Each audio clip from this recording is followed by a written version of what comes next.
अमेरिकी लेखक John Gordon ने एक बार कहा था कि दुनिया में सिर्फ दो तरह की कहानियां होती हैं, एक जहां कोई व्यक्ति किसी रोमांच पर जाता है और दूसरी जहां कोई अजनबी शहर में आता है। रोमांच, अजनबी और शहर वह अमूर्त तरई है जिस पर वी.आर. आनंद की ऊरू पेरू बेरोकोना टिकी हुई है। जब हमें फिल्म के नायक बसव सुदीप किशन से मिलवाया जाता है तो उसे एक कमरे में बंद देखा जाता है जहां उसके पास शादी से लूटे गए गहनों की एक लूट है।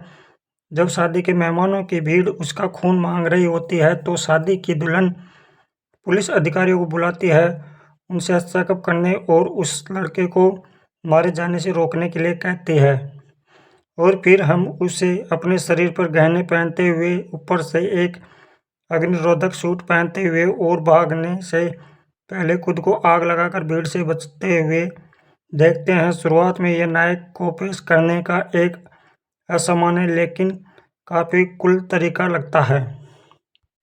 हम इस घटना के बारे में विवरण दर्ज नहीं करते हैं, लेकिन आखिरकार कहानी आगे बढ़ने के साथ साथ इस पहेली का हर टुकड़ा अधिक महत्व प्राप्त करता है। अधिकांश भाग के लिए ऊरू पेरू बेरोकोना एक रेखीय कहानी है जो 2 रातों की अवधि में घटित होती है, लेकिन बसों की प्रेरणाएं, जिसमें भूमि, उसकी प्रेमिका और भूमि के प्रेरणाएं शामिल है, केवल वही समय है जब फिल्म फ्लैशबैक में जाती है।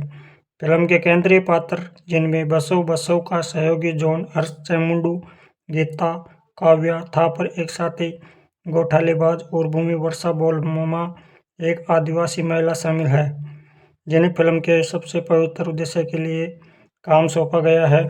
सभी किसी न किसी तरह से भगोड़े हैं। फिल्म का शीर्षक शहर चरित्र बेरोकोना विकिपीडिया स्तर की विद्या और ब्रह्मास्त्र कोडेड नियॉन लाइट वीएफएक्स के साथ बनाया गया है, जहां ये भगोड़े फंस जाते हैं। धोखा देना ऊरू बेरोकोना की प्राथमिक विशेषता है। अगर बसव स्टैंड डबल के रूप में लोगों को धोखा देकर अपना जीवन यापन करता है, तो गीता एक बोतल चिकन के खून और एक समग्र संकटग्रस्त युवती का इस्तेमाल करके हाईवे पर राहगीरों को धोखा देती है। भूमि, जिसके इरादे हड्डियों के एक डिब्बे में छिपे हैं, बाद में बसव को धोखा देकर उसे उसकी खुद की मौत के मुंह में धकेल देती है। बेरोकोना में मर्द जीवित लोगों के रूप में अभिनय करते हैं, जबकि जीवित लोग या तो पीड़ित या शांति दूत के रूप में कार्य करते हैं। वरिष्ठ अभिनेता वड्डीवुक्कू कुरुशी चंद्र से ज्यादा से वेशभूषा में एक भूमिका निभाते हैं। रविशंकर और भूतों का एक समय अपने धोखे के ब्रांड के साथ खेलते हैं, जिसमें वी.आई. आनंद अपने साथियों को ज़ॉम्बी जैसा रूप देते हैं।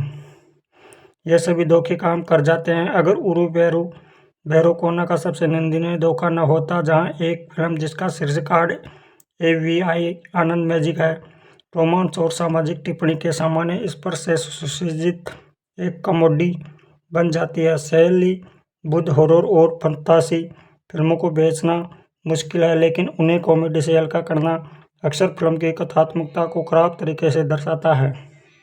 यहीं पर ऊरू पेरू बेरोकोना का विश्लेषण करना मुश्किल हो जाता है, क्योंकि फिल्म के चुटकुले, जिनमें से एक वेलेना किशोर का सबसे शाब्दिक अर्थ में एक महिला देवसी की भूमिका निभाना है, दर्शकों को आसानी में कामयाब होते हैं। लेकिन क्या मैं पूरी तरह से एक फिल्म निर्माता को एक पूरी तरह से फंतासी बनाने के जोखिम से पीछे हटने के लिए दोषी ठहरा सकता हूँ? शायद मैं ऐसा कर सकता हूँ, शायद मुझे ऐसा करना चाहिए, लेकिन तथ्य यह है कि ऊरू पेरू बेरोकोना उतनी सफल नहीं हुई जितनी होनी चाहिए थी, लेकिन यह उतनी असफल भी नहीं हुई जितनी हो सकती थी। लेकिन जहां शहरी देना है वहां देना है। मैंने फिल्म के हानि रहित चुटकुलों पर उसी तरह प्रतिक्रिया दी जिस तरह से फिल्म निर्माता उन्हें चाहते थे। यहीं पर फिल्म के धोखे स्पष्टता के प्रभाव में योगदान करते हैं। ऊरू पेरू बेरोकोना अपनी क्षमता के